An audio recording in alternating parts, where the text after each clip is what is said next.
So I felt very sad and very down and dark and depressed, and it was intense. But I also, I'm not gonna lie, I enjoyed it. I really did. So maybe I'm messed up. I don't know.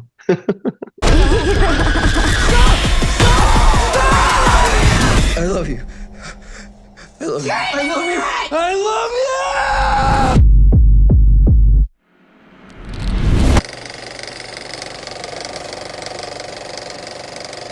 I love that we did a lot of practical effects. I totally agree. I think practical effects are just way more fun. Even if they don't look 100% realistic, there's something so charming and wonderful because it's still real and it just looks so good. Not to mention, I mean, uh, as an actor, I love practical effects because I can see it there. I'm not pretending. I'm not looking at a blue dot that's going to be edited in later. But for me, in Obsession, and I'm guessing spoilers are okay. Let's do it. Yeah. Okay. So spoiler. My favorite practical effect in this movie was absolutely the head smashing scene in the car.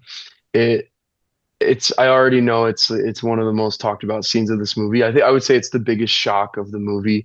And what I love about it is you know it's coming. Like, you know something's coming, but the scene is so long and you're just holding your breath this whole time you know something's coming.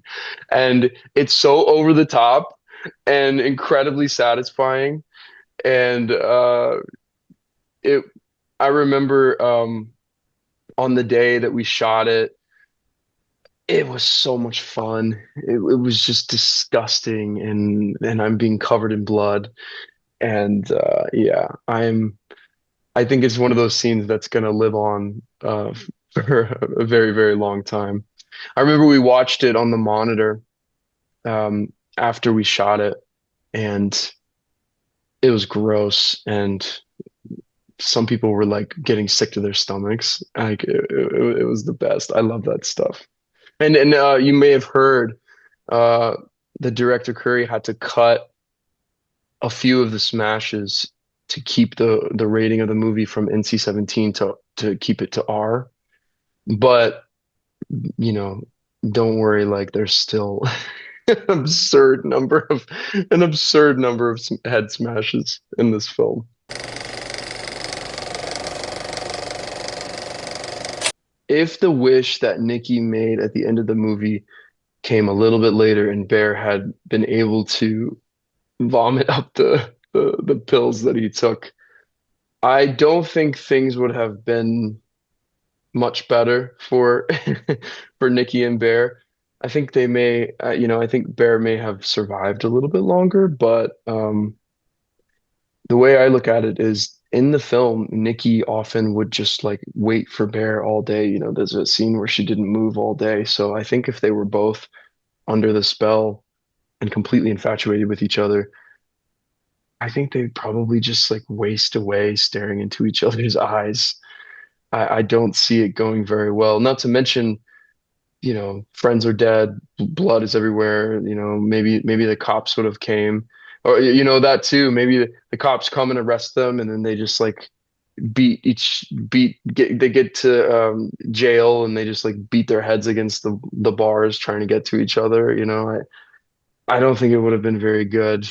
It would have been like a until they were dead.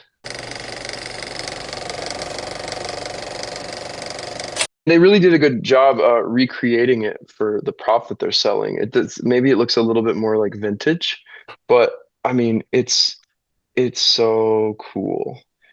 Um, it's beautiful. And this is like one of the one you look at the detail and how you can read and you have to kind of turn it as you read, and it's basically giving you um warnings. So to really read the warning, you'd have to do this. Yeah, but no, this is cool. I think these are just like 3D printed, but yeah, this is one of the one. This is the wish that went wrong. I mean, it's cool. This is one of the coolest movies. I'm gonna cherish this till the day I die.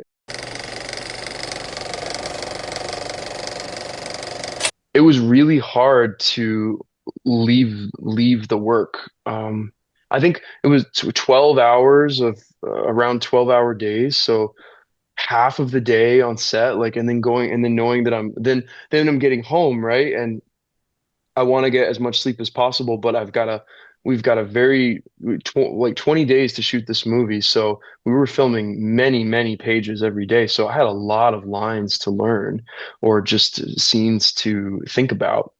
And so my work didn't end on set. You get home and you keep working. So I tried to let this go, like a lot of I don't know, a lot of my maybe acting classes that I've taken or advice that I've heard is that you have to like let it go or whatever, because I'm not trying to go method. But I couldn't. I couldn't let it go. I couldn't let the story go. I was in the story. Maybe it had something to do with Bear, my character, being the point of view character because I was on set. I was in every single scene. I was there every single day of filming. So I just stopped fighting it and I just accepted it and I kind of just became Bear during the shoot. So I felt very sad and very down and dark and depressed and it was intense, but I'm not gonna lie, I enjoyed it. I really did. So maybe I'm messed up. I don't know.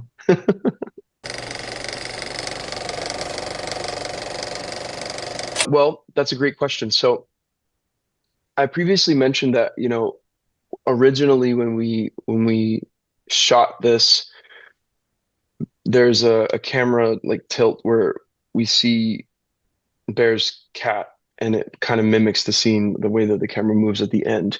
So I do think that there's like a parallel there. And not to mention Bear and his cat, Sandy, I think is her name, they die from the same pills. And if you let's see the pill, it says grandmother's pain medication. So I do think that there's a parallel there.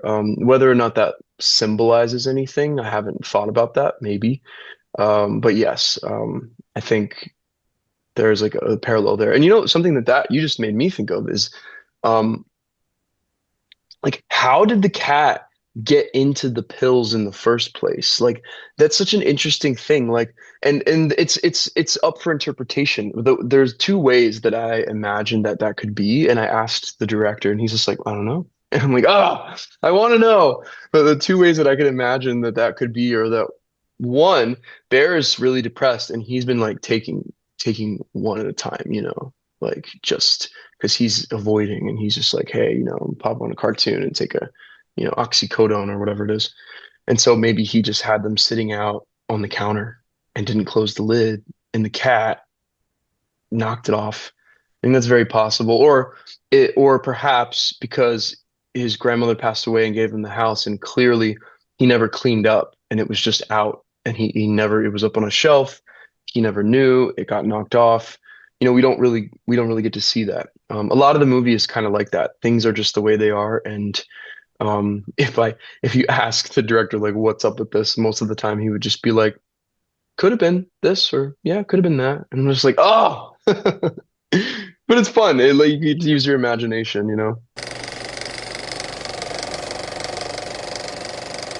I don't think I've never heard to yet anyone say or read a comment or had anyone say that the soundtrack didn't fit perfectly, and I completely agree with that. I think that Rock Burwell, or Rocky, he goes to Rocky. I met him just this week at our premiere in LA, and he's such a cool dude, and he's so talented. And he was like, oh, credit to Curry. Curry was there with me, and like obviously, yes, Curry has a vision, and Curry was.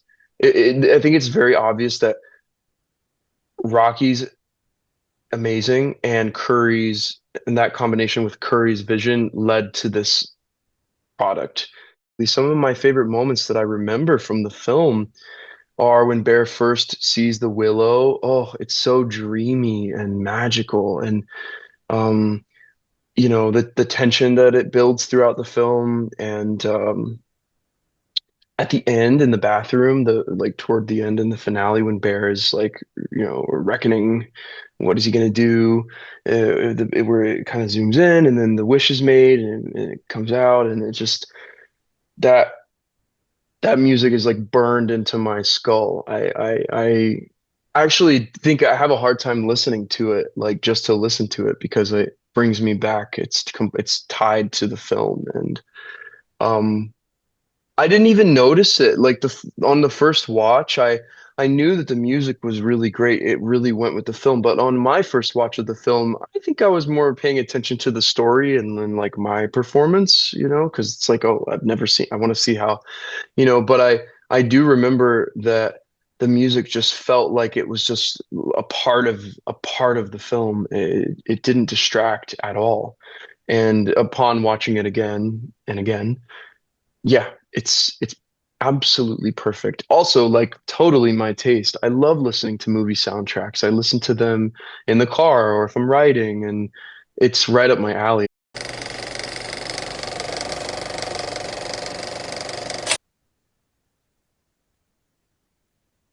The rejection that you have to face, it's absolutely brutal and soul crushing. But it's essential to build, firstly, to build character, but also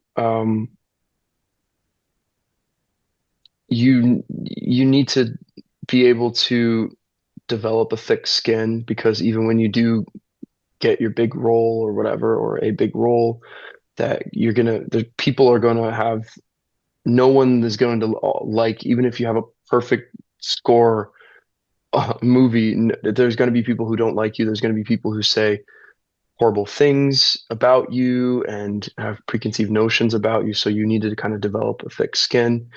And when you audition for a role 99 times out of 100, you're never going to hear anything back, even if you feel like you crushed it. I mean, I've had roles where I was told that I got the part and then I didn't get the part, and parts, that would have changed my life or paid significant amounts of money. That feeling, that the rejection, uh, being able to be okay with the rejection and to reframe your mindset, which this is a cheesy, but rejection is protection. Um, what's for you won't go by you. What's right for you it's gonna come. Like some of the biggest things I ever missed out on, even just in my life in general, I at the time it was the most horrible feeling, and now it's like I'm so glad that happened. And you just have to learn that. You have to develop that thick skin, and it's a practice. Like I am not a master of it. I am still susceptible. It still hurts. It doesn't get any easier. Um, but I think that rejection goes beyond just uh, actors, anyone in this film business, right? Like it's tough, but you just gotta want it that bad. You gotta be a little crazy.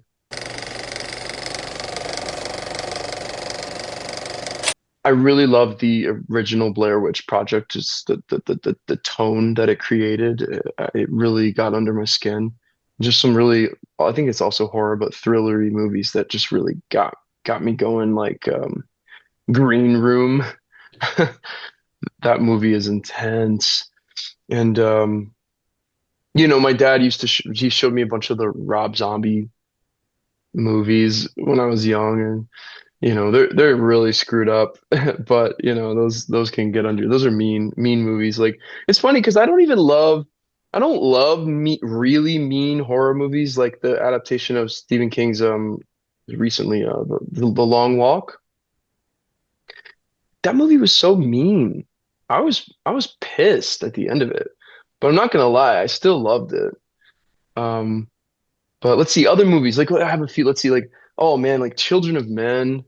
Silence of the Lambs. Um, I wish I had some more obscure references to try to sound cool, but like, man, I don't know. I'm a sucker for the classics, I guess.